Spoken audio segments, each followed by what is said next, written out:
The waiting room.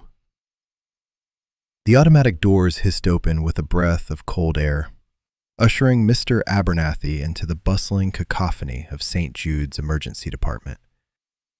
He clutched his worn cap, a faded navy blue, in hands that trembled ever so slightly. The sheer volume of noise was a physical assault.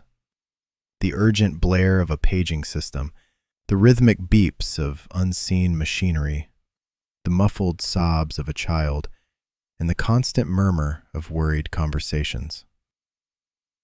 He felt remarkably small, a forgotten speck in a vast, indifferent ocean of urgency. He navigated the maze of wheelchairs and IV poles, past a young couple locked in a tearful embrace, and a man with a bandaged head who stared blankly at the flickering news on a wall-mounted screen. The air hung thick with the metallic tang of disinfectant, the faint sweetness of antiseptic, and the underlying, indefinable scent of human worry. Following the faint arrow that read admissions, he found himself in a queue that snaked past a reception desk manned by a frazzled-looking clerk. When it was finally his turn, he presented his referral slip, a crumpled piece of paper that felt heavier than it ought to be. Abernathy, Arthur? The clerk barely glanced up, her fingers flying across a keyboard. Take a seat. Someone will call you. He nodded, though she hadn't looked at him, and turned to find a spot in the waiting room. It was a sterile, brightly lit space, furnished with rows of uncomfortable-looking plastic chairs. Every seat seemed occupied, a tapestry of human ailments and anxieties. He found a single vacant chair tucked away in a corner next to a wilting potted plant that seemed as forgotten as he felt. He settled in, his back protesting the hard surface, and placed his cap on his lap. Hours bled into one another. The digital clock on the wall, its red numerals stark against the white, crept forward with agonizing slowness. He watched the parade of faces, some etched with pain, others with a dazed resignation. A young mother paced with a crying infant. An elderly woman knitted with furious concentration, her needles clicking a rapid, nervous rhythm. Mr. Abernathy felt a profound sense of isolation, a quiet observer of lives in crisis, none of them intersecting with his own. He tried to read the faded magazine he'd picked up from a communal pile, but the words blurred, his mind drifting. He thought of his quiet home, the familiar comfort of his armchair, the ticking of his grandfather clock. Here time felt different, suspended, stretched thin. He watched the hospital staff, a blur of scrubs and hurried footsteps. Doctors with stethoscopes slung around their necks strode purposefully, their faces grim or focused. Nurses bustled, pushing carts laden with supplies, their voices hushed or sharp depending on the urgency of the moment. One particular nurse, her blonde hair pulled back tightly, her name tag reading Sarah Chin, passed by his corner multiple times. She carried an air of barely contained exhaustion, her brow perpetually furrowed, her eyes darting between patients and the endless stream of paperwork. She never quite met his gaze, her attention always elsewhere, always on the next task, the next emergency. You felt a dull ache in his knees, a persistent throb that had been his constant companion for years. His stomach rumbled faintly, a reminder of the breakfast he'd had many hours ago. He was tired, a deep-seated weariness that seeped into his bones. He closed his eyes for a moment, letting the drone of the waiting room wash over him, a strange lullaby of stress. He must have drifted off, for a sudden, sharp voice startled him. "Abernathy? Arthur Abernathy?" He blinked, disoriented, and saw Nurse Chen standing near the reception desk, a clipboard clutched to her chest. Her voice, though not overtly harsh, held no warmth, no personal recognition. She was already half turned, her gaze sweeping over the room, not quite landing on him. He pushed himself up slowly, his joints creaking in protest. "Yes," he managed, his voice a little hoarse. She didn't wait for him to reach her, already moving towards a corridor marked consultation rooms. "Follow me," she said over her shoulder, not looking back, her voice already fading as she hurried ahead. He picked up his cap, clutching it tighter, and began the slow, deliberate walk towards the unknown, feeling as invisible as he had when he first arrived. The waiting room, still buzzing with its perpetual hum of anxiety, swallowed his small departure without a ripple. A cold welcome. Nurse Chen's footsteps echoed a rhythmic urgency down the fluorescent-lit corridor, her back a straight, unyielding line. Mr. Abernathy, his gait less a walk and more a careful shuffle, trailed behind her, the worn soles of his shoes offering little resistance against the polished linoleum. He kept his gaze fixed on the small, laminated room number she pointed towards, a silent promise of arrival. She pushed open the door with an efficient shove, revealing a small, sterile space. The air inside felt colder, sharper, carrying the faint, metallic scent of disinfectant. "In here, Mr. Abernathy," she stated, her voice devoid of inflection, already turning to leave before he had fully processed the instruction. She gestured vaguely towards the high examination bed, its paper covering crinkling with the movement of her hand. Her eyes, shadowed by fatigue, met his for a fleeting second, but there was no recognition there, no pause to assess his physical state. She was a conduit, a guide from one point to the next, her duty fulfilled. The door swung shut behind her with a soft click, leaving him in the quiet hum of the room. He stood for a moment, his hand still gripping the cool metal of the door frame, a small, involuntary sigh escaping his lips. The examination bed loomed, an elevated island in the center of the room. Its stark white paper stretched taut across the surface, an invitation he found daunting. He shuffled closer, his breath catching in his throat as he eyed the distance from the floor to the mattress. His knees, protesting already from hours of sitting and the nervous energy of the waiting room, throbbed with a dull ache. He reached out, his fingers brushing against the edge of the bed, feeling the firm, unforgiving surface beneath the thin paper. A pang of helplessness, sharp and unexpected, pierced through him. It wasn't a cry for assistance, not a complaint, but a quiet, internal acknowledgement of a diminishing capacity. He remembered a time when he could vault over fences with ease, when a small jump was no more than a thought. Now the simple act of ascending a bed felt like scaling a small mountain. He pushed against the mattress, testing its stability, then carefully lifted his right leg, his foot searching for purchase. It swung awkwardly in the air for a moment before he managed to hook his heel onto the edge. With a grunt of effort, his muscles straining, he hauled himself up, his body swaying precariously before he finally settled onto the bed, his back pressed against the cool, unforgiving wall.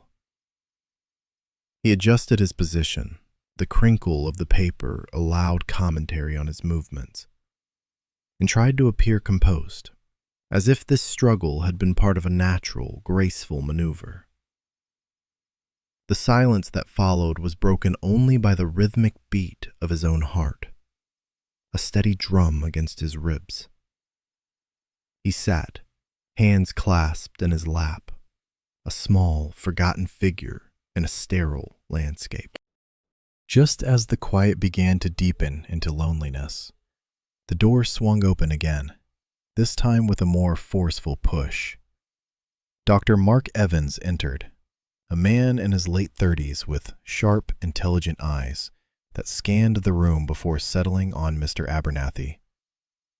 He carried a tablet in one hand, his thumb already scrolling through its contents.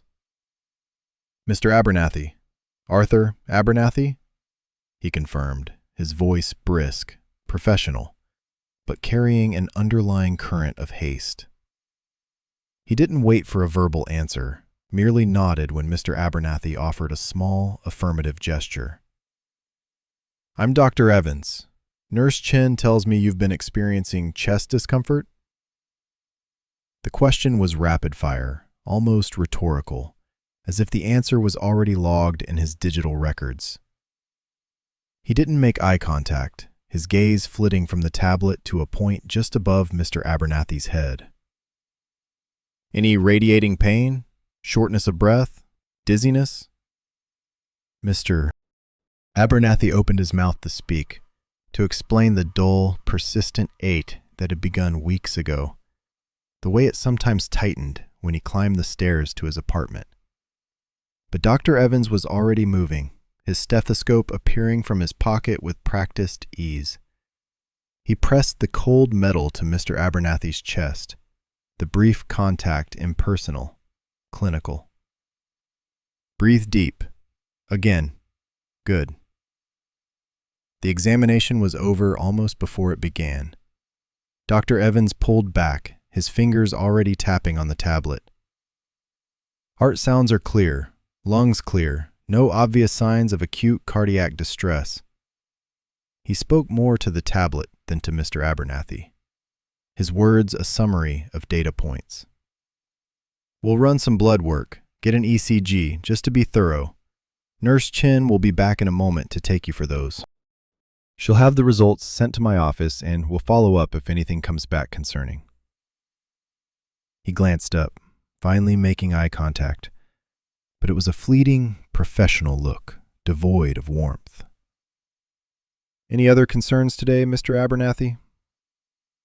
The question felt perfunctory, a box to be ticked, rather than a genuine invitation for dialogue. Mr. Abernathy wanted to talk about the vague sense of unease that had settled over him, the way he felt increasingly tired, the subtle shifts in his appetite. He wanted to articulate the fear that had finally driven him to St. Jude's, but the doctor's posture, his readiness to leave, conveyed an unspoken message. Time was short, and his narrative was not the priority. "No, doctor," Mr. Abernathy mumbled, his voice a little hoarse, feeling the weight of his unshared story. He watched as Dr. Evans nodded curtly, turned, and exited the room with the same brisk efficiency he had entered, the door clicking softly shut behind him once more. Mr. Abernathy was left alone again, the quiet hum of the room now feeling heavier, imbued with the distinct sensation of being a forgotten item on a very long checklist. Days of neglect. The days blurred into a monotonous cycle of beeping machines and hushed footsteps outside his door. Each sunrise brought a fresh wave of hope that someone would finally listen, truly listen. But each sunset extinguished it, leaving only a deepening ache in Mr. Abernathy's chest. An ache that now had company. One afternoon, the insistent thrumming in his chest grew sharp, a jolt that stole his breath. He fumbled for the call button, his tremor making the small plastic disc difficult to grip. The light above his door blinked a silent plea, a tiny beacon in the vast, impersonal hospital wing. Minutes stretched into an eternity. He listened to the distant clatter of a cart, the murmur of voices, the rhythmic whoosh of an automatic door. Still, no one came. His throat felt dry, his mouth tasting of old metal. He could feel the panic prickling at the edges of his calm, a sensation he rarely allowed himself. He closed his eyes, focusing on the slow, deliberate rhythm of his breathing, just as he had been taught decades ago, in a different kind of confined space, under a different kind of pressure. The call light continued its silent plea, mocking his patience. When Nurse Chen finally bustled in, her eyes, though tired, held a familiar, efficient spark. She checked his IV drip, adjusted a blanket with practiced movements, and then, without looking at him, asked, "Everything all right, Mr. Abernathy?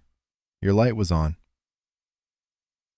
He wanted to tell her about the sharp pain, the fear that had momentarily gripped him.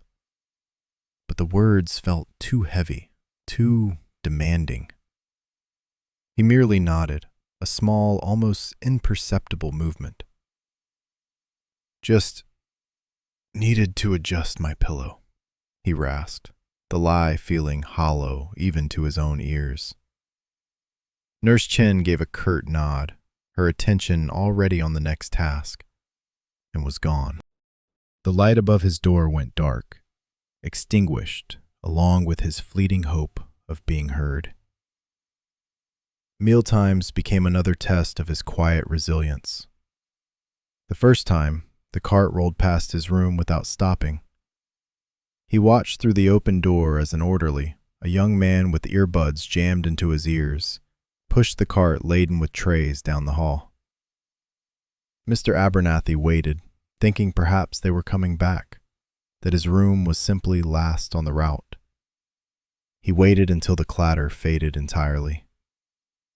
His stomach, already protesting the bland hospital food, began to ache with a sharper, more insistent hunger. He pressed the call button again, but after the last incident, his conviction in its efficacy had waned. He lay there, listening to the rumbling of his empty stomach, feeling a profound loneliness settle over him. The next day, it happened again. He watched the orderly, a different one this time, distribute trays to the rooms across the hall, then turn and push the cart back towards the kitchen. Mr. Abernathy cleared his throat, a small, almost apologetic sound. "Excuse me," he managed, his voice thin. The orderly paused, turning slowly, an expression of mild annoyance on his face. "Yes?"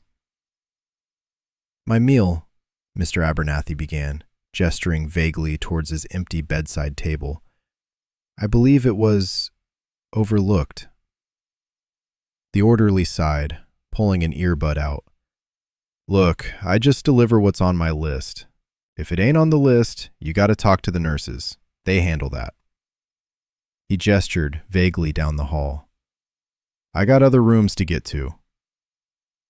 With that, he replaced his earbud and continued on his way, leaving Mr. Abernathy to the quiet rumbling of his stomach and the growing hollowness within him. The ache in his chest was a constant companion now, a dull throb that occasionally flared into a sharp stab. He tried to explain it to a passing orderly one evening, a different young man with kind eyes but a hurried demeanor. "My chest, it feels heavy," Mr. Abernathy whispered, trying to convey the vague unease, the pressure that felt like an invisible weight. The orderly paused, his brow furrowed with a fleeting concern. "Heavy, huh? Probably just indigestion from the hospital food, Mr. Abernathy. Happens to a lot of people." He offered a small, sympathetic smile. I can grab you some antacids if you like. Mr. Abernathy shook his head slowly. It wasn't indigestion. It was something else, something deeper, more insidious. But he lacked the energy to argue, the words to articulate the subtle shift in his body. He simply nodded, letting the orderly fetch the chalky tablets. He swallowed them, feeling them settle like tiny stones in his already protesting stomach. Days bled into a week, each one a subtle erosion of his dignity, a quiet testament to his increasing invisibility within the sterile, bustling world of the hospital. He was a patient, yes, but more and more he felt like an afterthought. A fleeting glimpse of sadness. The fluorescent lights hummed with their usual indifferent drone, casting long, sterile shadows down the linoleum corridor. Sarah Chin, her usually bouncy ponytail now a little limp from a 14-hour shift, pushed a medication cart that rattled a mournful rhythm against the quiet morning. Her eyes, normally bright with a spark of curiosity, were now a little glazed, scanning patient charts and room numbers with a practiced, almost robotic efficiency. Every door she passed was just another task, another patient, another set of vitals to log, another dose to administer. As she navigated the maze of the third floor, her gaze flickered towards Mr. Abernathy's half-open door. He was sitting up in bed, a thin hospital blanket pooled around his waist. The morning light, usually a cheerful harbinger of a new day, seemed to cling to him in a way that made him appear even more fragile, highlighting the sharp angles of his face. His eyes, usually a placid gray, were fixed on the window, but he wasn't looking at the budding trees or the distant city skyline. There was a profound, almost aching sadness etched into the lines around his mouth, a quiet despair that seemed to deepen the hollows beneath his cheekbones. It was a fleeting glimpse, a sudden crack in the polite, resilient facade he usually presented. A pang, sharp and unexpected, twisted in Sarah's chest. For a fraction of a second, the relentless hum of the hospital, the endless list of duties, and the persistent ache in her feet all faded. She saw not just patient 312, the quiet, elderly man awaiting his cardiac consultation, but a human being burdened by an unseen weight. Her pace faltered, the wheels of the medication cart grinding to a soft halt. Her lips, dry and chapped, curved into a small, gentle smile, a silent acknowledgement of the sorrow she'd witnessed. It was an instinctive human response, a brief bridge built across the chasm of her professional detachment. Mr. Abernathy, as if sensing the shift in the air, slowly turned his head. His gaze, distant and unfocused moments before, met hers. For a moment, a tiny, almost imperceptible spark ignited in his eyes. A brief flicker of hope in the deep pools of his melancholy. It was a recognition, a fragile connection in the vast, impersonal landscape of his hospital room. He saw not just a hurried nurse, but a brief moment of shared understanding. His lips parted slightly, as if to speak, to perhaps echo the silent plea that had been building inside him for days. But the moment, like so many others in the hospital, was brutally short-lived. A sharp, insistent beep from her pager tore through the fragile quiet, a digital whip cracking her back into the urgency of her routine. "Room 307, stat," the display flashed, demanding immediate attention. Mrs. Henderson, a post-op patient, was due for a pain medication top-up, and her chart was already marked as urgent. Sarah's shoulders stiffened, her focus snapping back to the present, to the endless demands that governed her every move. Her gentle smile dissolved, replaced by a more neutral, professional expression. "I'll be right back, Mr. Abernathy," she murmured, the words hollow even to her own ears, a reflex more than a promise. She gave him a quick, apologetic nod, her eyes already scanning ahead to the next door, the next task. With a sigh that was barely audible above the renewed rumble of the medication cart, she pushed forward, the wheels once again picking up their mournful, hurried pace. The momentary connection, the brief acknowledgement of his sadness, was swallowed whole by the overwhelming demands of her job. Mr. Abernathy watched her go, the fleeting glimpse of warmth receding as quickly as it had appeared. The spark in his eyes dwindled, replaced by a renewed, heavier sense of disappointment. The brief flicker of hope, so fragile and unexpected, had been extinguished. He was once again just another patient, his unspoken anguish dissolving into the clinical sterility of the room. The window, with its indifferent view of the outside world, seemed to mock him with its distant promise of life beyond these walls. He was alone again, the silence of his room now feeling even more profound, the weight of his unspoken suffering pressing down on him with renewed intensity. The thought of his ignored chest pain, of the hunger that gnawed at him, returned with a vengeance. He was merely an entry in a medical record, a fleeting shadow in the relentless current of hospital life. The brief human moment had been a mirage, leaving him thirstier than before. He turned his gaze back to the window, the world outside continuing its indifferent dance, unaware of the quiet battle being fought within the confines of room 312. A new face, a hidden glimmer. A different nurse appeared at Mr. Abernathy's bedside later that afternoon, her scrubs a crisp, unwrinkled blue. She moved with a quiet efficiency that contrasted sharply with the whirlwind Sarah had embodied. Her name tag read Emily Rodriguez, RN. Emily had a warm, open face, framed by dark, wavy hair pulled back in a neat ponytail, and her eyes, a deep shade of brown, held a thoughtful, almost curious expression. "Good afternoon, Mr. Abernathy," she said, her voice soft but clear, carrying a gentle lilt that hinted at a Spanish heritage. "I'm Emily. I'll be looking after you for the rest of my shift." Mr. Abernathy offered a faint, almost imperceptible nod, a standard greeting he'd perfected over weeks of hospital stays.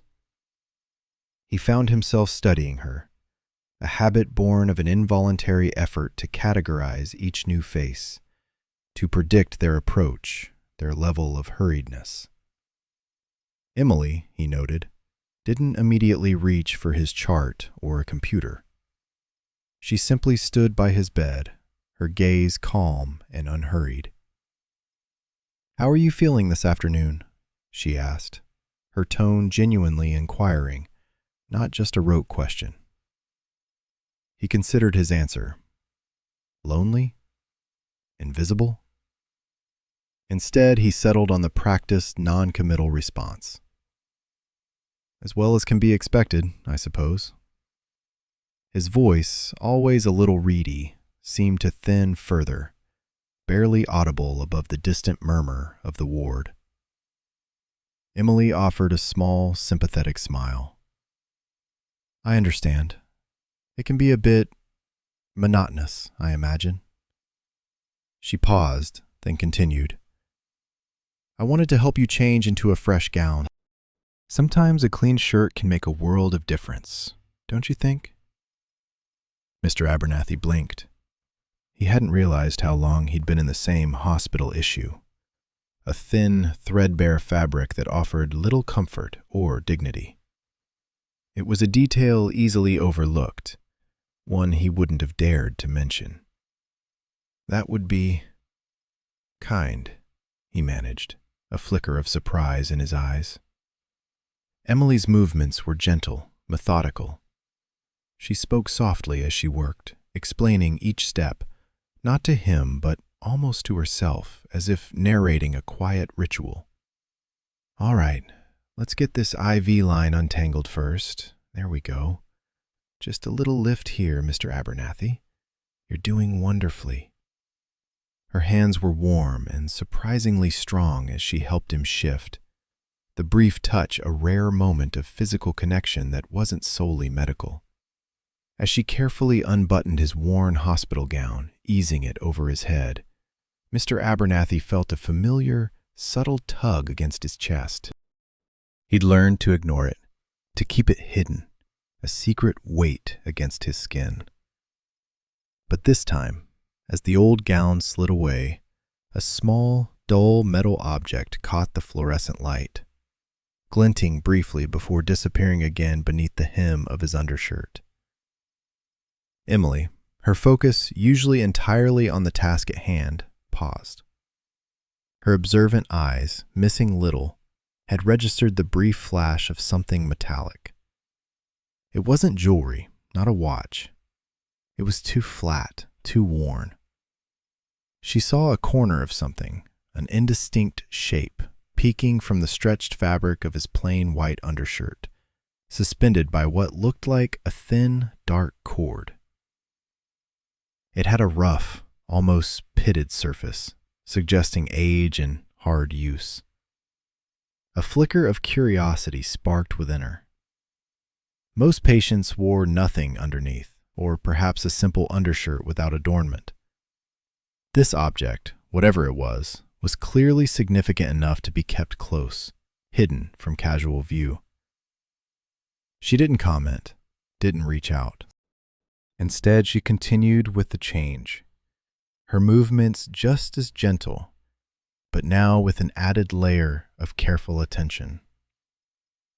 She helped him thread his arms into the fresh gown, ensuring the new fabric didn't catch on the hidden item. As she smoothed the folds around his chest, she glanced again, subtly. The small, dull gleam was gone, swallowed once more by the folds of his clothing. A quiet secret tucked away, a silent sentinel against his skin. Emily finished her task, making sure he was comfortable, the new gown soft against his skin. "There, that's better, isn't it?" she asked, a genuine warmth in her voice. Mr. Abernathy nodded, a faint blush creeping onto his cheeks. He felt a small, unfamiliar wave of gratitude, not just for the clean gown, but for the quiet, respectful way Emily had treated him. He wondered if she'd seen it. The thought made him feel slightly exposed, yet also, inexplicably, a little less alone. The room, for a fleeting moment, felt a fraction less sterile, a little more human. The question. "There," Emily said softly, adjusting the blanket over Mr. Abernathy's chest. The hospital gown, fresh and clean, settled around him, a small comfort in the sterile room. She paused, her gaze lingering for just a fraction of a second on the subtle, almost imperceptible rise where the metallic object rested beneath the fabric.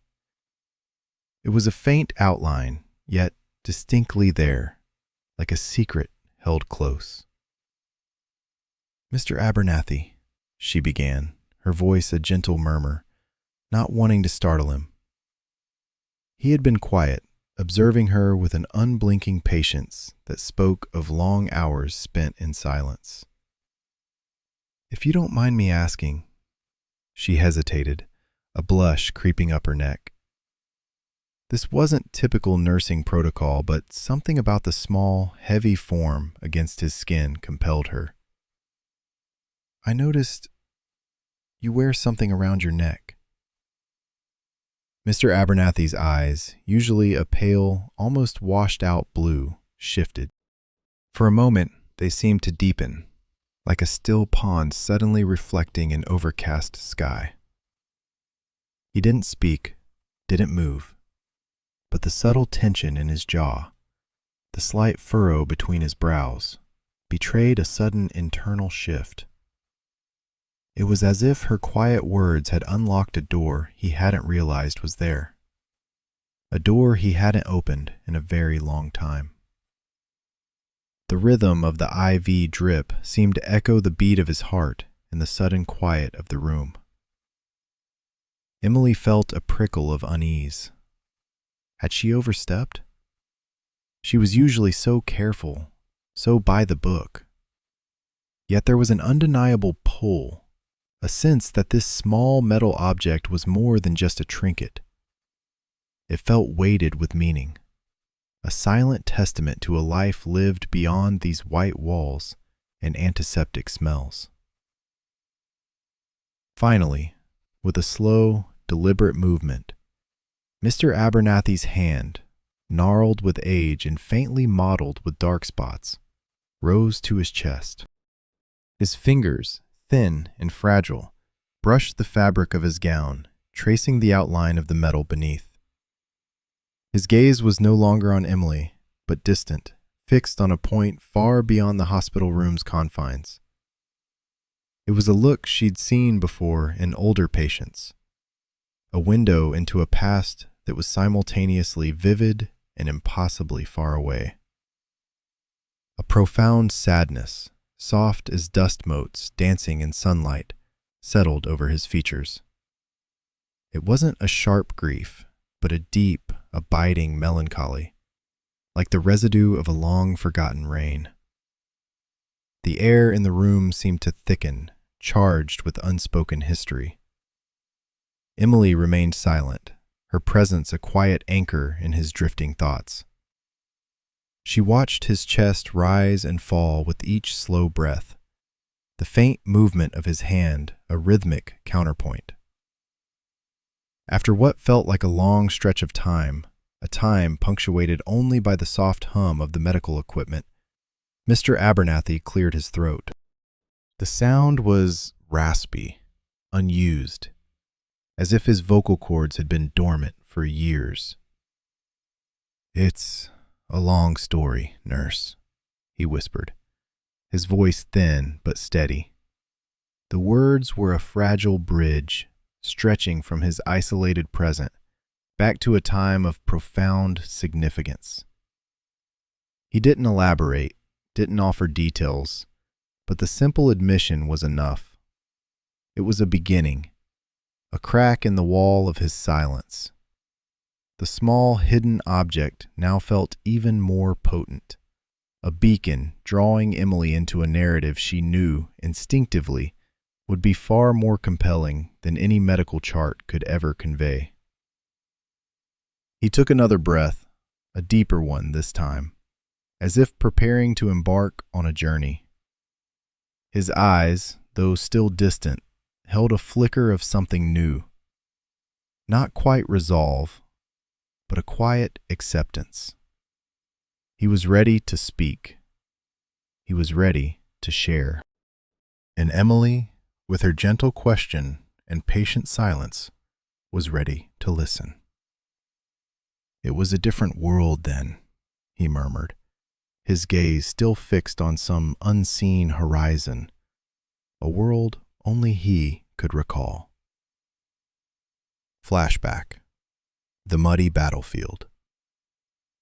His own fear, a cloying metallic tang, was a constant, sharper companion than the biting wind raking the desolate landscape. Arthur, barely out of his teens, was a negligible mote in the battlefield's vast, churning maw. He was just Arthur then, not Mr. Abernathy, a mere boy with an overlarge rifle and a heart that hammered like a snared bird. His uniform, once crisp khaki, now clung like a second skin of dried mud and grime. It coated his hair, matted his eyelashes, and permeated his pores, a gritty testament to his immersion in this hell.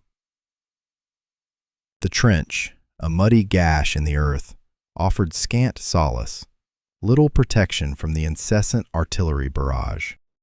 Each whistling shriek that tore the air was a fresh terror, a primal urge to flatten himself further, to merge with the churned soil and forgotten detritus of war. The noise was relentless, a symphony of destruction that had long since usurped memories of birdsong and rustling leaves. Explosions ripped the air, concussive forces vibrating through his very bones. Machine gun fire, a demonic heartbeat, punctuated the screams and guttural cries of men. He'd initially tried to discern individual sounds, to order the chaos, but it had all blurred into a deafening roar, swallowing even his own thoughts. He was a world away from home. The rolling green hills of his village, the aroma of his mother's baking bread, his siblings' easy laughter, these were fading postcards, distant and increasingly unreal. Here, the only scents were cordite, blood, and the pervasive, sickening reek of decay. Laughter was the gallows humor shared in hushed tones between bursts of fire, a desperate attempt to cling to humanity. His gaze drifted to Private Davies, a Kentish farmer huddled beside him, a perpetually worried frown etched between his brows. Davies's eyes, usually a kind blue, were now wide and bloodshot, mirroring Arthur's raw terror. Further down the line, Lieutenant Miller, his youthful idealism eroded by months of conflict, barked hoarse orders over the din. They were all bound together, a motley collection of ordinary men thrust into extraordinary circumstances, united by shared dread and a grim will to survive. He recalled the camaraderie, the unspoken understanding as they shared meager rations, shivered through cold nights, and patched each other's wounds. They were brothers, forged in war's crucible, each a vital link in a fragile chain. He knew their families, their dreams, their fears. He knew Davis's off-key hum when nervous, Miller's lip-chewing before a difficult decision. These were the men he would fight for, die beside if it came to that. Death's constant threat hung like an invisible predator, always lurking, ready to strike.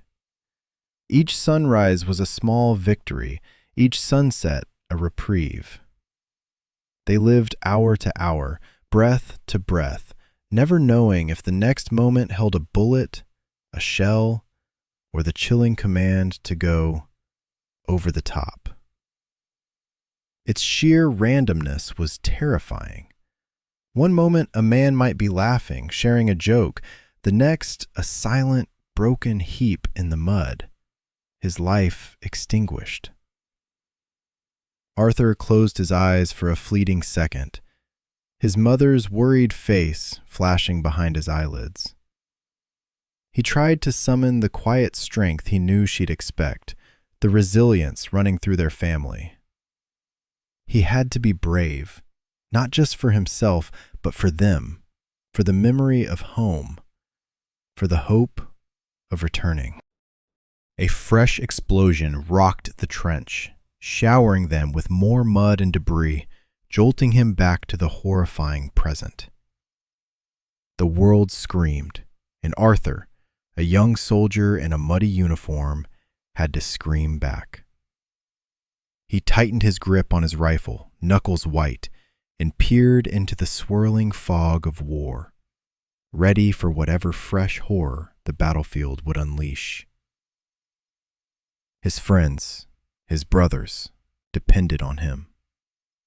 He could still hear the echoes, decades later, in the sterile quiet of his hospital room.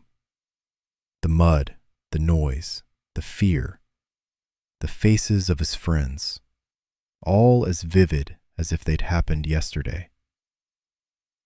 The metallic weight beneath his gown, a constant, almost imperceptible pressure, was the only tangible link to that brutal, distant past. Flashback. Friend in danger. The trench offered scant relief, a shallow gash in the earth that did little to quiet the frantic drumbeat in Arthur's chest. A slurry of rain, mud, and blood coated everything, making the ground treacherous. He gripped his rifle, its cold metal a familiar anchor for his trembling hands. The air thrummed with an incessant artillery barrage, each detonation a jarring blow that vibrated through his bones and blurred his vision. Shrapnel sliced through the air with a deadly whistle, and the acrid tang of cordite pricked his nostrils. "Arthur, watch out!" A voice, raw with terror, ripped through the din. It was Thomas, his closest friend, a lad from the adjacent village whose easy laugh now seemed a phantom limb. Arthur spun, his blood congealing. A shell had landed terrifyingly close, gouging a fresh wound in the already scarred landscape. Thomas, in the midst of reloading, had been caught by the blast's periphery. He lay sprawled on the muddy lip of the trench, a grotesque marionette amidst the churned earth, his leg bent at an impossible angle. A splintered timber beam dislodged by the explosion lay across his chest, pinning him like an insect. "Thomas!" Arthur's cry was swallowed by another ear-splitting explosion, even nearer. The ground heaved violently, knocking him off balance. He scrambled for purchase, his gaze riveted on his friend. Thomas was conscious, his eyes wide with agony and dread, his mouth open in a silent scream Arthur could almost hear above the pandemonium. He strained to lift the beam, his efforts pathetic against the heavy wood. Panic, cold and sharp, constricted Arthur's throat. His training, his resolve, everything threatened to unravel in the face of such raw, immediate horror. The world narrowed to Thomas, trapped and vulnerable, and the ceaseless, deafening clamor of war that promised only further obliteration. Another shell erupted, sending a geyser of mud and debris skyward, drenching Arthur in filth. He ducked instinctively, feeling the sting of small stones against his exposed skin. His mind raced, a frantic jumble of fear and duty. Retreat was unthinkable. Thomas would be abandoned to the mercy of the next shell, or worse, the enemy who were surely closing in. Forward, then. But how? The ground between them was a gauntlet, riddled with fresh craters and unseen hazards. Each concussive boom shook the very foundations of his being, a primal terror that threatened to petrify him. "Arthur, help me!" Thomas's voice, though faint, pierced through the haze of Arthur's fear. It was a plea, a lifeline, pulling him back from the precipice of despair. Thomas's face was pale, streaked with mud and blood, but his eyes, despite the torment, held a flicker of hope. That hope, fragile as gossamer, ignited a spark within Arthur. He swallowed hard, the taste of metallic dust coating his tongue. His breath hitched in his chest, a ragged, uneven sound. He remembered Thomas's jokes from basic training, his unwavering optimism even in the grimmest situations. He remembered sharing ration biscuits under a rare, clear night sky, talking about the girls they hoped to marry when they finally made it home. Those memories, sharp and precious, formed a shield against the encroaching terror. He had to move. The rational part of his brain screamed at him to stay put, to await a lull, for orders. But the primal instinct, the unbreakable bond of camaraderie, overruled everything else. Thomas was in peril, and Arthur was his sole hope. He took a deep, shuddering breath, the air thick with the scent of sulfur and impending demise. His hands tightened on his rifle, not in preparation for a shot, but as a grounding anchor. He surveyed the immediate surroundings. To his left, the trench offered a slight curve, a meager illusion of cover. To his right, a collapsed section, even more exposed. He had to cross the open stretch, perhaps 20 yards of treacherous, pockmarked earth. Each yard felt like an eternity, each second a lifetime. The shelling continued, a relentless percussion that seemed to mock his hesitation. Fear, hot and suffocating, still gripped him, but beneath it, a cold resolve began to solidify. He wouldn't leave Thomas. He couldn't. The thought was a burning ember in his chest, propelling him forward. He took another ragged breath, his eyes fixed on Thomas, on the broken beam, on the impossible distance separating them. He would go. He had to. Flashback, a dash of courage. The decision wasn't a conscious one, not a calculated risk assessed and approved by the cold logic of survival. It was an instinct, a primal surge of something far deeper than fear that propelled Arthur forward. One moment he was cowering. The next, his boots were churning through the viscous mud, a frantic, rhythmic slap-squelch against the cacophony of war. His breath hitched in his throat, a raw, rasping sound lost beneath the shriek of incoming shells and the staccato rip of machine gun fire. He ran, a desperate, zigzagging dash across the shattered landscape. Each step was a gamble. The ground, churned into a lunar surface by weeks of bombardment, offered no firm footing, only treacherous craters filled with murky water and the scattered debris of shattered lives. Fragments of wood, twisted metal, and inexplicable scraps of fabric became fleeting obstacles, each threatening to send him sprawling into the mire. Above him, the air thrummed with unseen dangers, the whistling descent of mortar rounds a constant, chilling reminder of his vulnerability.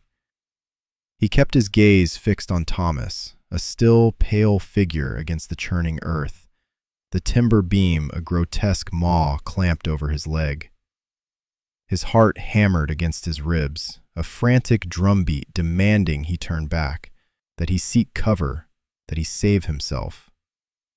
Every fiber of his being screamed for self-preservation, but a stronger force, an invisible tether to his friend, pulled him inexorably onward. The world narrowed to a tunnel, Thomas at its end, the immediate surroundings a blur of smoke, mud, and the terrifying dance of falling earth. He could feel the concussion of distant explosions in his teeth, a bone-jarring vibration that threatened to dislodge his resolve. A geyser of mud erupted to his left, so close he felt the spray on his cheek, stinging and cold. He didn't flinch, didn't break his stride. There was no time for flinching, no luxury for hesitation. He reached Thomas, collapsing beside him, his lungs burning, his body trembling with the exertion and the sheer terror of his journey. "Thomas!" he gasped, his voice hoarse, barely audible above the din. Thomas's eyes fluttered open, glazed with pain and shock. A weak moan escaped his lips. "Arthur, you idiot! Get back!" "Not without you," Arthur choked out, already assessing the situation. The timber beam was massive, splintered and heavy. He gritted his teeth, digging his heels into the mud, and strained against it. The wood didn't budge. He tried again, summoning every ounce of his dwindling strength, muscles screaming in protest. A guttural roar escaped him as he put his shoulder into the beam, grunting with the immense effort. Slowly, agonizingly, the timber shifted, just enough. He didn't wait, didn't pause to catch his breath. His hands were already under Thomas's arms, pulling. Thomas cried out, a sharp, raw sound of agony, but Arthur was deaf to it. He had to get him clear, had to get them both clear. He dragged Thomas, a dead weight, through the mud, away from the immediate danger of the collapsing trench. He didn't look back, didn't spare a glance for the chaos he was leaving behind. His only focus was the rhythm of his own struggling breath and the slow, arduous progress of pulling his friend to what he hoped was safety. Each pull was a testament to a bond forged in shared laughter and unspoken fears, a bond now tested in the crucible of war. He moved, step by laborious step, until they were huddled in a shallow depression, a momentary reprieve from the storm, both of them gasping, both of them alive. For now. Flashback. The shy hero. The air in the makeshift hall, pungent with pine cleaner and damp wool, was a jarring counterpoint to the gunpowder's acrid ghost in Arthur's memory. He stood before a raised platform, his uniform crisp, yet indelibly etched with the creases of countless field days. His hands, though scrubbed, retained a phantom grubbiness, clenching behind his back, a nervous tic honed in basic training's early crucible. A soft murmur rippled through the officers and nurses assembled. Their collective gaze weighed on him, a burden heavier than any pack he'd ever humped. This spotlight felt alien to Arthur, a man of quiet efficacy who simply did what was necessary without seeking acclaim. The public display unnerved him. He shifted, eyes locked on a scuff mark on the wooden floor, yearning for invisibility. A distinguished general, his chest a canvas of ribbons and medals, stepped forward. His voice, a deep, resonant rumble, filled the room with an authority Arthur had learned to obey without question. The general lauded courage, selflessness, an act of valor transcending duty. He recounted the incident, the explosion, the trapped man, the frantic rescue, a grand narrative that felt strangely divorced from Arthur's raw terror. It was as if he were listening to a tale of some mythical hero, not the trembling, desperate soldier who had acted on pure instinct.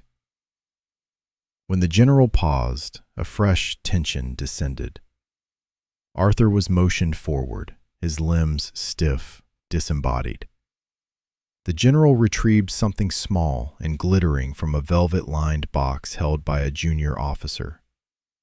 Arthur's eyes, drawn from the scuff mark by the movement, snagged on the object, a silver star suspended from a crimson ribbon, gleaming under the sparse electric lights like a trapped shard of dawn.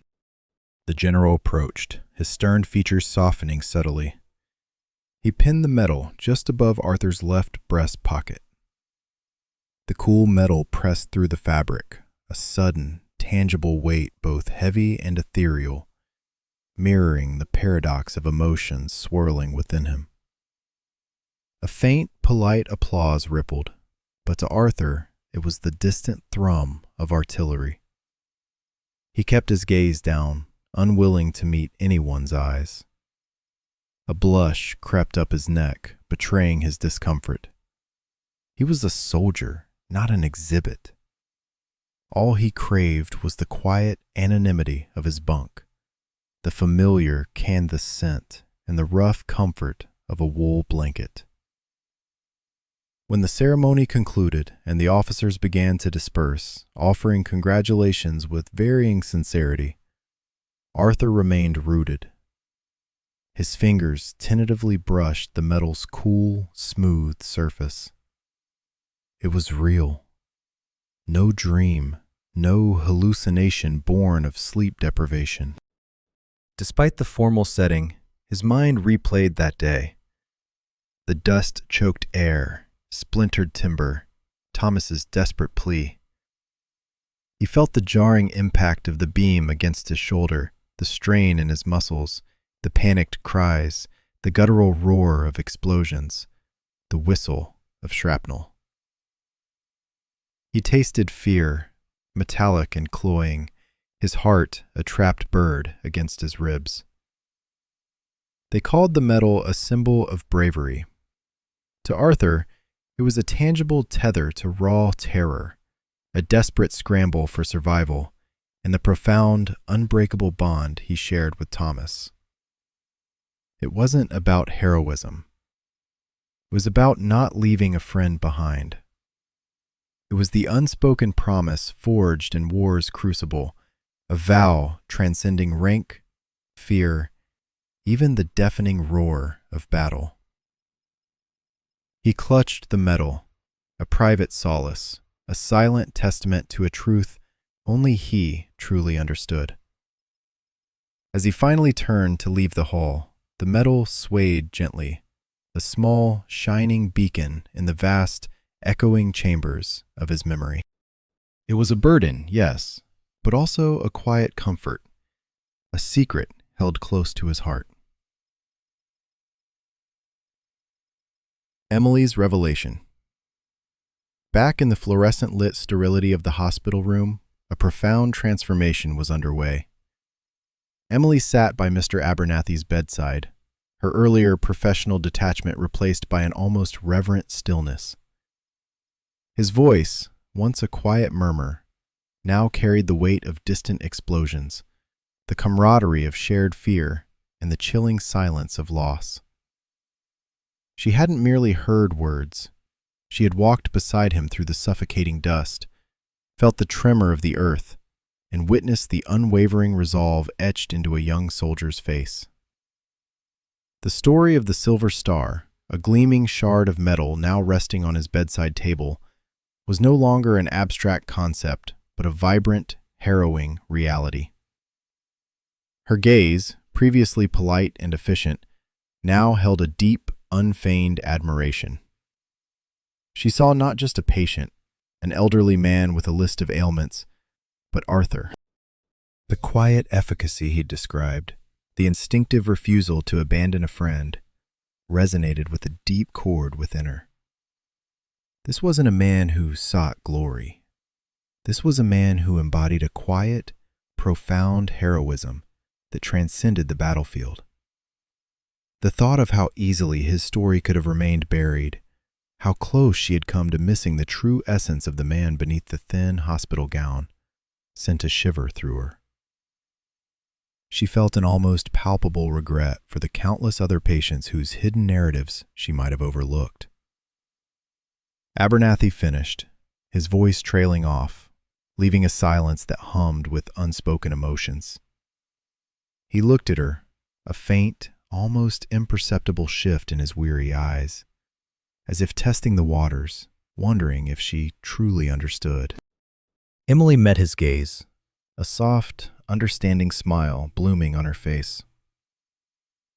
"Mr. Abernathy," she began, her voice a little husky. "Arthur, that's an incredible story. You truly are a hero." He offered a slight, almost embarrassed shrug. "Just did what anyone would do, nurse." "No," she countered gently, shaking her head. "Not everyone. Not like that. Not with that kind of courage."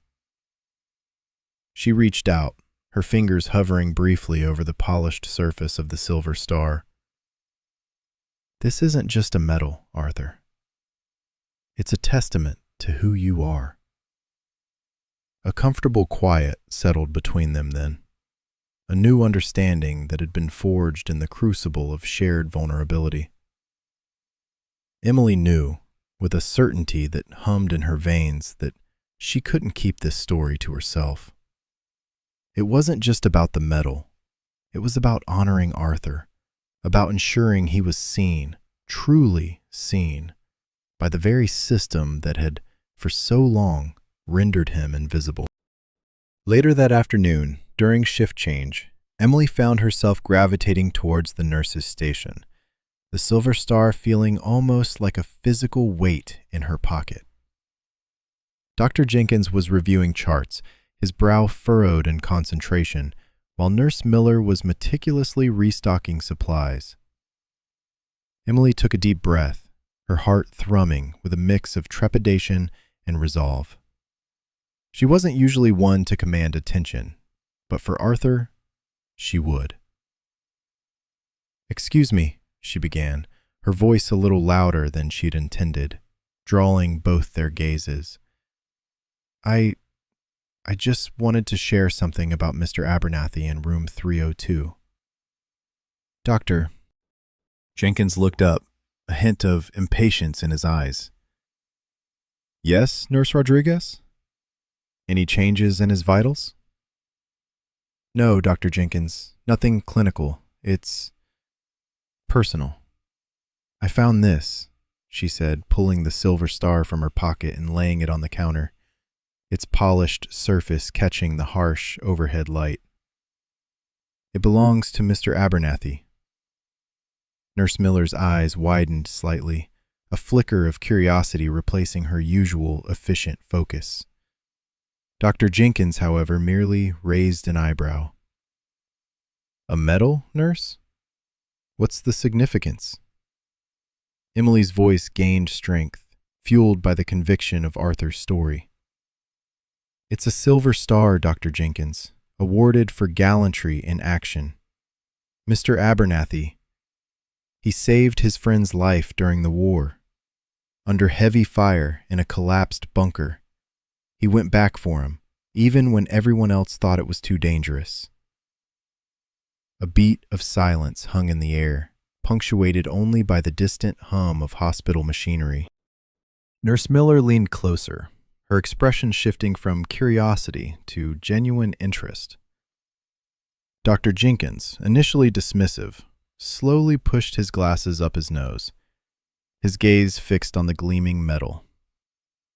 The casual indifference that usually clung to the nurse's station began to dissipate, replaced by a palpable shift in atmosphere. He never mentioned it, Dr. Jenkins murmured, almost to himself. He wouldn't, Emily replied, a faint smile touching her lips. He's not that kind of man. He just did what he felt was right. And he received this for it. She paused, letting the weight of the moment settle. He's not just a patient in room 302, Dr. Jenkins. He's a hero. Nurse Miller reached out, her finger tracing the star's outline. A Silver Star. My grandfather had one of those. He never talked about it either. Her voice was softer now, imbued with a newfound respect. Emily felt a surge of quiet triumph. It was a small beginning, but it was a beginning nonetheless.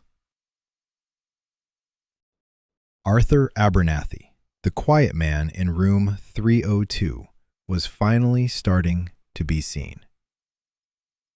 A shift in perception. A hushed reverence descended upon the nurse's station as Emily concluded her account. Dr. Jenkins absently massaged his temples, his earlier clinical mien dissolving into profound contemplation. Nurse Miller, typically a blur of efficient motion, stood transfixed, her gaze piercing the wall as if witnessing a distant, pivotal skirmish. The routine hospital symphony of beeps and low chatter receded, leaving only the resonant thrum of Arthur's narrative. A shared glance passed among the present staff, not pity, but a deep, almost sacred comprehension. The mundane rhythm of their morning now felt insignificant, dwarfed by such extraordinary fortitude. Dr. Evans, who had bypassed Mr. Abernathy's door countless times with perfunctory disregard, felt a sudden, unexpected jolt. His initial diagnosis, a fatigued elder with common ailments, now seemed woefully inadequate, almost dismissive. He recalled the swift, impersonal checkup, the rapid-fire test orders, the utter absence of genuine engagement. The silver star, vividly depicted in Emily's earnest voice, now shimmered in his mind, eclipsing the fleeting image of a frail patient. A bona fide hero had been right under his nose, and he had perceived only a cluster of symptoms. He cleared his throat, a faint sound in the suddenly hushed corridor, and straightened from the counter. I need to speak with him," Dr. Evans announced, his voice muted. He pivoted, heading back towards room 312, a new intentionality in his stride. This wasn't a physician resuming rounds. It was a man seeking communion, seeking acknowledgement. He found Mr. Abernathy awake, his gaze fixed on the unrelenting urban gray beyond the window. The old man's profile, etched against the pallid light, now exuded a deeper complexity, a trove of untold histories. Dr. Evans entered and for once bypassed the chart at the foot of the bed. Instead, he drew up the modest visitor's chair, usually reserved for anxious kin, and sat. It was a simple act, imbued with immense weight. He sat at eye level, not towering, and met Mr. Abernathy's gentle gaze. "Mr. Abernathy," he began, his tone stripped of its usual briskness. Emily shared some of your story with us, about the Silver Star." He paused, allowing the words to hang, a silent apology for his prior oversight. I just wanted to express my gratitude for your service, for your valor." Arthur's eyes, often holding a distant, resigned quality, flickered with surprise, then a quiet sense of appreciation. He didn't immediately reply, but the tension in his shoulders seemed to subtly release, a shift that spoke volumes. The doctor didn't press, didn't fill the quiet with medical parlance. He simply waited, truly present, truly attentive. It was an unfamiliar sensation for Dr. Evans, this unhurried connection, and he found himself absorbing the quiet fortitude radiating from the old man. Meanwhile, Nurse Sarah Chen, on the verge of summoning Mr. Abernathy for another consultation, felt a sharp pang of compunction. She recalled her own weariness, her task-oriented focus, the way she'd categorized him as merely another item on her roster. The image of a youthful Arthur risking everything for a comrade seared into her mind, starkly contrasting with the polite, easily dismissed patient she had encountered. Her earlier fatigue now felt tinged with remorse. She looked at the lukewarm coffee on her desk, then at the sterile hospital surroundings. Mr. Abernathy deserved more than perfunctory care. He deserved comfort, warmth, a moment of repose. She left her station, not to summon him, but to prepare something. From the linen closet, she retrieved a freshly laundered blanket, its fibers soft and inviting. Then she brewed a fresh cup of chamomile tea, letting the fragrant steam curl upwards, a small act of kindness in a world that often felt relentlessly rushed. When she entered Mr. Abernathy's room, Dr. Evans remained seated, a rare moment of stillness for the usually dynamic physician. Sarah approached the bed, a gentle smile replacing her typical task-driven expression. Mr. Abernathy, she said softly, her voice warm. I've brought you a warm blanket and some tea. It's chamomile. I thought it might help you relax. She carefully draped the blanket over him, tucking it gently around his shoulders. The small gesture, the soft fabric, the comforting warmth of the mug in his hands seemed to dissolve some of the invisible barriers he had carried. And, Sarah added, meeting his gaze, her voice low with sincerity, I wanted to apologize for being so focused on my duties that I didn't truly see you for who you are. Thank you, Arthur, for everything. Mr. Abernathy looked from Sarah to Dr. Evans, then back again. A faint, almost imperceptible tremor touched his lips, hinting at a smile. He took a slow, deliberate sip of the tea, its warmth seeping into him. The hospital, which had felt so cold and impersonal, was beginning to feel a little less so. The silence in the room was no longer empty. It was filled with unspoken understanding, with newfound respect, and with the quiet echo of a hero's tale, finally heard. The chamomile tea, a gentle warmth against his chilled hands, felt different tonight.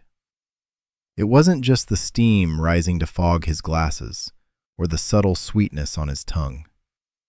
It was a warmth that permeated deeper, a solace seeping into the marrow of his bones, originating not from the cup, but from the changed atmosphere in the room. He felt it emanating from Dr. Evans's softened gaze, from Nurse Chen's quiet attentiveness as she adjusted the blanket around him, and most profoundly, from Emily's steadfast presence beside his bed. The silence that followed Dr. Evans's apology was no longer the heavy, isolating quiet he had grown accustomed to. Instead, it was a space filled with unspoken understanding, a gentle hum of respect. Mr. Abernathy looked from Emily's kind eyes to Dr. Evans, who now sat on the edge of the visitor's chair, no longer a whirlwind of clipped pronouncements, but a man humbled and present. Mr. Abernathy, Dr. Evans began, his voice softer than Arthur had ever heard it. I truly am sorry for my oversight, for not seeing you, truly seeing you, before now. He paused, searching for the right words. Your service, your bravery, it's profoundly moving. We are all deeply indebted to men like you. Arthur's gaze shifted to Nurse Chen, who had tucked the blanket around him with such care, her fingers brushing his arm with a feather-light touch. Her earlier brusqueness had vanished, replaced by an almost reverent quiet. She offered a small, sincere smile, a silent apology in her eyes. He felt a subtle shift within himself. The invisible weight, the constant low thrum of being an inconvenience, began to lift. It was as though a thick fog, obscuring his true self, had finally dissipated. He wasn't just a patient with a chart and a list of ailments. He was Arthur, a man who had lived, fought, and survived, a man who carried stories etched deep within him. Emily, sensing the shift, gently squeezed his hand. Her presence had been the catalyst, the quiet force that had peeled back the layers of neglect. He felt a profound gratitude for her, a young woman who had seen beyond the hospital gown and the weary eyes to the soul within. It's quite all right, Arthur murmured, his voice a little hoarse from disuse. He hadn't expected such an outpouring, such an acknowledgement. For so long, he had simply existed, content in his quiet corner, never seeking recognition. Yet the warmth of it, now that it was offered, was undeniably comforting. Dr. Evans nodded slowly. "No, Mr. Abernathy, it's not quite all right, but we will endeavor to make it so. From now on, you will receive nothing less than the utmost care and respect you deserve." Nurse Chin chimed in softly. "Please, if there's anything you need, anything at all, don't hesitate to ask. We are here to help." Her words, once perfunctory, now carried genuine warmth. Arthur felt a subtle straightening in his spine. The slump that had become a habitual posture, a way of minimizing his presence, began to recede. He took another sip of the tea, the warmth spreading through his chest. He looked around the small hospital room, which suddenly felt less sterile, less impersonal. The fluorescent lights seemed softer, the air less oppressive. He saw the silver star resting on the bedside table, catching the faint glow from the hallway, a small, unassuming piece of metal that had opened a floodgate of understanding. It wasn't just a medal. It was a beacon, illuminating a past that had long been shrouded in silence. A small, peaceful smile touched Mr. Abernathy's lips. It wasn't a wide, boisterous grin, but a gentle upturn of the corners of his mouth, a quiet acknowledgement of the dignity that had been restored. He felt seen, truly, deeply seen. Not as a burden, not as a collection of symptoms, but as Arthur, a man who had served, who had endured, and who, even in his quiet humility, possessed an enduring strength. The invisible soldier, the forgotten hero, had finally been brought into the light. He leaned back against the pillows, the warmth of the tea and the renewed respect from the staff creating a cocoon of peace around him.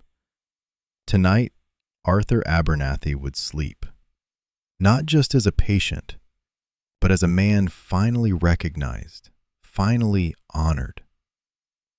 The quiet resilience he had forged in the crucible of war now had an audience, and in their gaze he found a quiet solace.